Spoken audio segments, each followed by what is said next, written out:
I want our children to liberate their minds,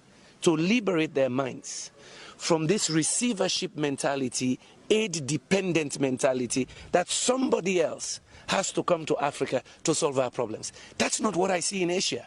I've spent over 20 years now in the development field. The last 20 years going to Asia. When I go to Asia, I don't see a depressed Asia. I don't see Asians waiting for somebody to come, give them aid to solve their problem. No way.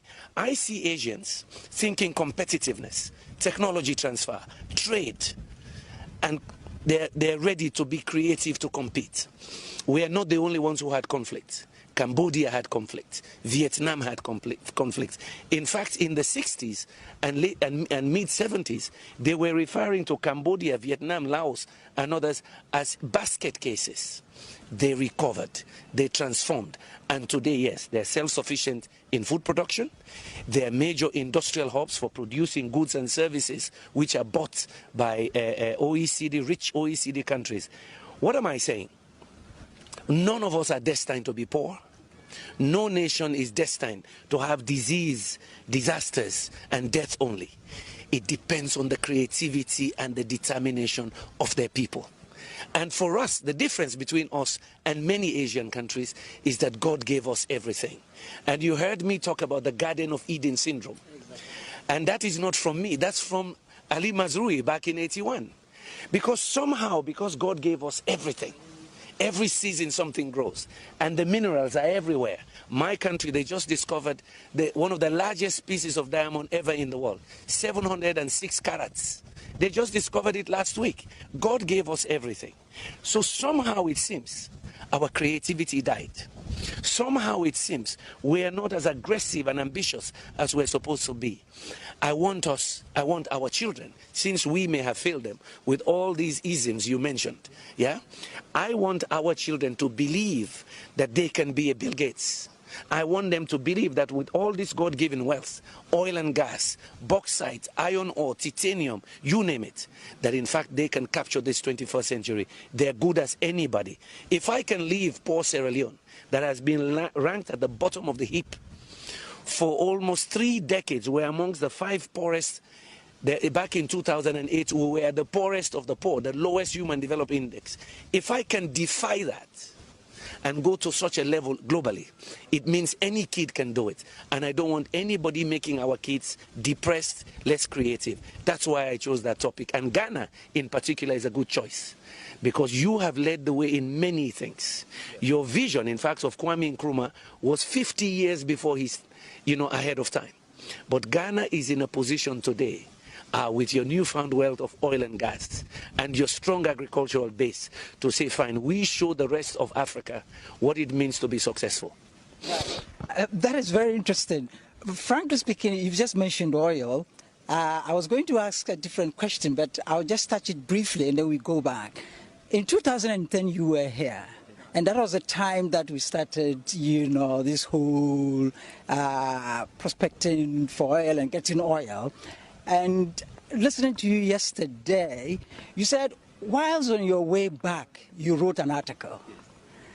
And you were virtually reflecting over this, Dutch disease, whether oil could be a curse or indeed it is a curse.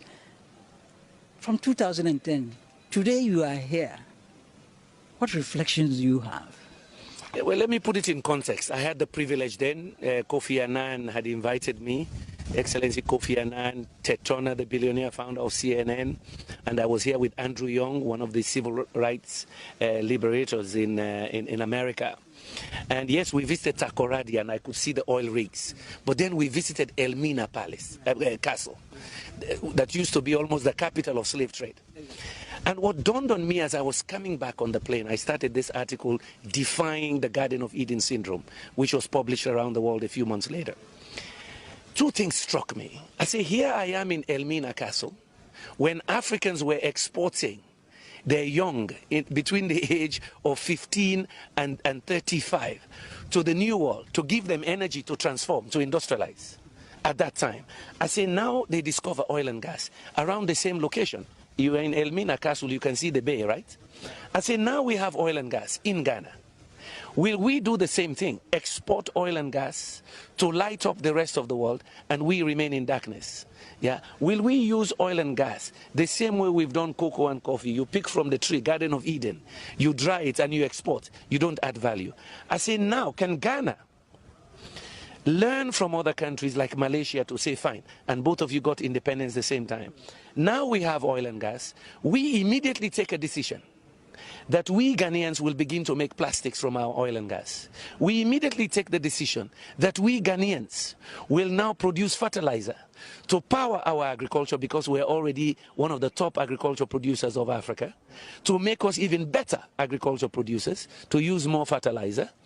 And at the same time, with this new income, we diversify and drive industrialization for our children. You're over 20 million now. Yeah, that population, 26 million. I think by projections, you might be 35, 40 million in another 30 years, because we're having children like there's no tomorrow. You understand what I mean? That is what occurred to me. Can Ghana learn from the mistakes of Nigeria, but also learn from the successes of Malaysia? Yeah, to be able to transform now, to say, fine, God gave us oil and gas at the time that we are really now independent. There's no colonialism to blame. That we use this resource to propel our economy, and it is not unique. The Norwegians did it. The Malaysians, Petronas was a small player. Petronas, when they discovered gas in Malaysia, they didn't kill agriculture. They used the money to become #1 in oil palm. And some of that germplasm they got from Ghana. Yeah? They used oil and gas to drive what they call agriculture-led industrialization. From there, they moved into other sectors to industrialize, to push again IT development. Can Ghana learn from a country where, when they had independence around the same time, they have more than quadrupled their economy, but for most of the 3 decades of Ghana, from the 70s to about the late 90s, the economy was shrinking or less, or performing less. Meanwhile, Malaysia was growing in bounds. So you learn from the mistakes of Nigeria, but you learn from the successes of Malaysia and others. That's what prompted. Come and say this with Salomo. Now you know we man.